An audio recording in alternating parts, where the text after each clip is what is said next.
Now that you're here at Grief to Growth, I'd like to ask you to do three things. The first thing is to make sure that you like, click notifications, and subscribe to make sure you get updates from my YouTube channel. Also, if you'd like to support me financially, you can support me through my tip jar at grief2growth.com. It's grief, the number 2, growth.com/tip jar.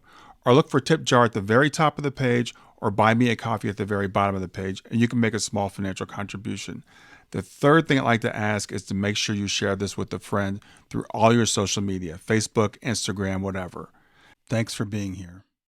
Close your eyes and imagine. What if the things in life that cause us the greatest pain, the things that bring us grief, are challenges?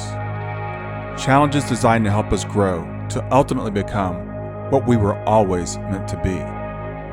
We feel like we've been buried, but what if, like a seed, we've been planted? And having been planted, we grow to become a mighty tree. Now, open your eyes. Open your eyes to this way of viewing life. Come with me as we explore your true, infinite, eternal nature. This is Grief to Growth, and I am your host, Brian Smith. Hey there, everyone. Thought I'd give you a little bonus today, if you want to call it that. Someone asked a question in the group, I think it was yesterday, about how do we deal with the disease to please, which I think is pretty common among a lot of us, especially as more empathetic types. And frankly, it's more common probably among women than men. And I don't think that's a gender thing. I think it's a socialization thing. So please don't take offense to that generalization. But anyway, someone asked about this disease to please. What is it? Why do we have it? What do we do about it? Well, what the disease to please is, first of all, let's talk about where it comes from. It's a natural evolutionary thing to be social creatures. That's human beings actually depend on society to survive. So we actually socialize each other by rewarding what we consider good behavior or beneficial behavior to the group, and by punishing behavior that's not good for the group. And as social beings, we absorb this. So we want to please others. That's a natural part of evolution. You can say it's God-given. You can say it comes from evolution or biology, but we can understand where it comes from. And it's actually a healthy thing to want to please other people. But like a lot of other things, a lot of other biological urges that we have, if it gets out of control, it can become harmful.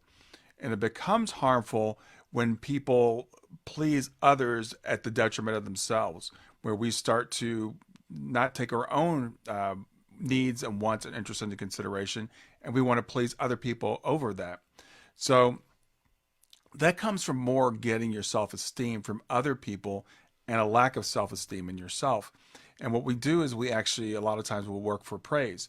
We want other people to think good things about us. We want other people to say good things about us. So we'll do things to get that feedback. And ironically, what happens, a lot of pleasers, is we can become resentful when people don't give us that feedback, when people don't praise us. So we actually are setting ourselves up into a very negative cycle, because actually people start to take advantage of us and will actually not value what we do for them. And I was working with a client. This had happened to her. Everybody around her just depended on her to do everything. She owned her own business. She had a husband that depended on her. She had grown children that she was still supporting and paying for things for them. And hardly anybody ever said thank you. People did not acknowledge her. She was totally burned out. And she came to me and she's like, I can't do this anymore. And she was actually resentful to these people. And the thing is, we have to do at that point, we have to break this cycle. And what happens, people get very uncomfortable with us breaking the cycle, because they put us in this box and they say, oh, you're a pleaser. You're going to do everything I want you to do. And they just kind of accept that. So what I did with her is I said, why don't you find one person in your life that you can actually break this cycle with, someone that you trust, and tell them that you want them to come over for lunch, because her kids are always coming over for lunch and stuff. I said, tell them you want to come over for lunch, or you want to take them to lunch, and explain to them what you're going through and how you feel and how you're doing all this stuff. And you're going to have to stop doing it. And just, that'll give you permission to kind of break the cycle yourself. We have to set some boundaries at some point. And I'm a pleaser myself, to be honest with you, and or to be frank with you. A lot of times people will call me for help, and I'll drop everything to help them. If I'm done working for the day, I'll go back into my office. If it's a Saturday and I'm watching football, I'll put the game on pause and I'll come into my office and I'll do whatever they want me to do right at that moment because I want to please people. And I've actually been breaking this cycle lately. It's like, if I'm done for the end of the day and it's not an emergency and it can wait till tomorrow, then I will do that. I'll just let it wait till tomorrow. And I know for most people, it'd be like, that's not that big of a deal. But for me, it kind of is. And what I've done is I kind of set up a reward system for myself. So, instead of me getting praise from that other person about how, I dropped everything and did stuff for them, which they probably wouldn't appreciate anyway, what I've done is I start praising myself. And I'll say, you did the right thing for yourself. That was self care for me. And I give myself a pat on the back for setting that boundary.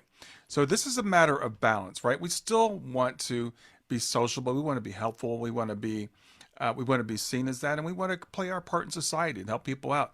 Nothing wrong with that. But if you feel like it's coming at your detriment, then set that boundary and say, I'm going to take a little bit of a break here. I'm not going to do so much to please other people. And when you do that, reward yourself, give yourself a pat on the back, and that'll help you break that cycle. So I hope that helps, and have a great day.